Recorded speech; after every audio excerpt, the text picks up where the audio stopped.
What's up guys, I'm going to show you how to change the spark plugs on your Subaru engine, just so that you can see you don't need to rip the engine out to change the spark plugs. For this side, unless you have the stock airbox, you don't really need to do anything. I'm going to be taking this off just to make it a little easier to get to the back one, but you don't need to.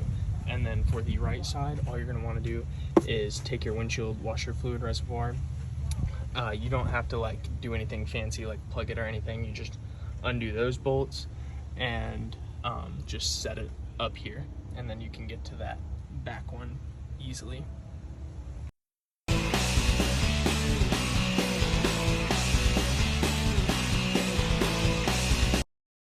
So now I just go ahead and pop all of your spark plug wires out, and you don't need to change your spark plug wires. Obviously you need to take these out to get to your spark plugs, but this end I would just put some fresh dielectric grease on it if you didn't the first time, or if it just looks a little dry. And yeah, but just pop them out on each side.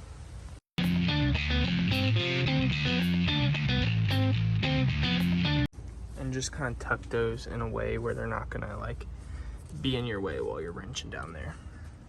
Now you're gonna want your long 5/8 socket with a ratchet extension.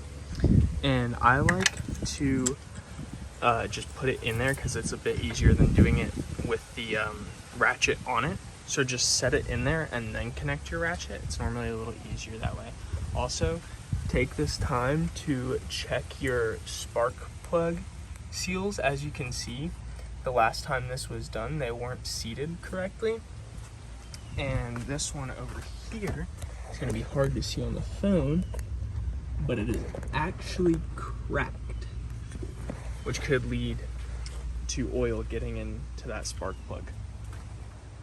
Also, I forgot to mention, make sure all your spark plugs, if it's a non-turbo model, are set to a 0.044 of an inch gap, which is 44 hundredths or 44 thousandths, 44 hundredths, I think. I don't know.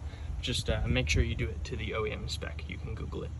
I'm gonna take these all out now.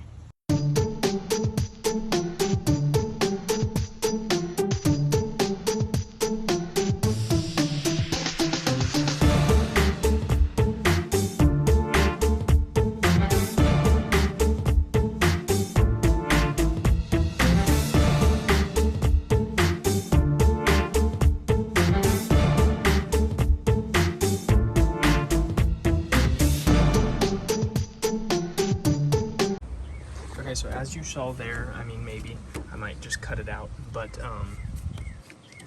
the spark plugs got stuck down in their little cylinders. So what I tried to do was put grease on it, because I've seen people do that, but I didn't want to waste all my grease.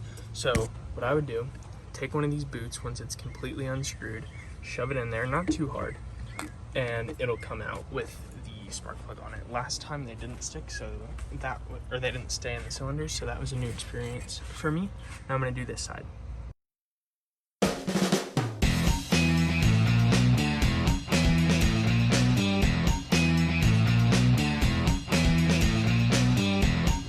Forgot to start the time lapse for the other side, but that's okay. All of the spark plugs seem to look about like this, which is good. I mean, the electrode is very worn, and my car was running rich, so there's a little bit of soot, but it's not bad at all. It doesn't look like they were bleached from coolant. I don't see any sandy deposits, so that means there is no oil getting on them, or at least not much, if any. And the boot that was cracked, no oil seems to be on that plug, so we are good for now, but I will replace that when I can. So now I'm just going to put the new plugs in and put everything back together, and we'll be done. I'll time lapse it.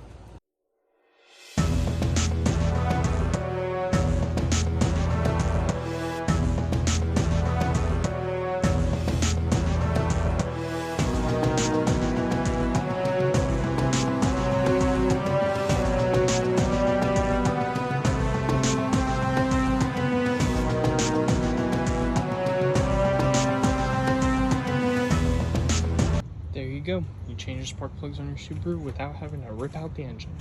Now let's see if it starts.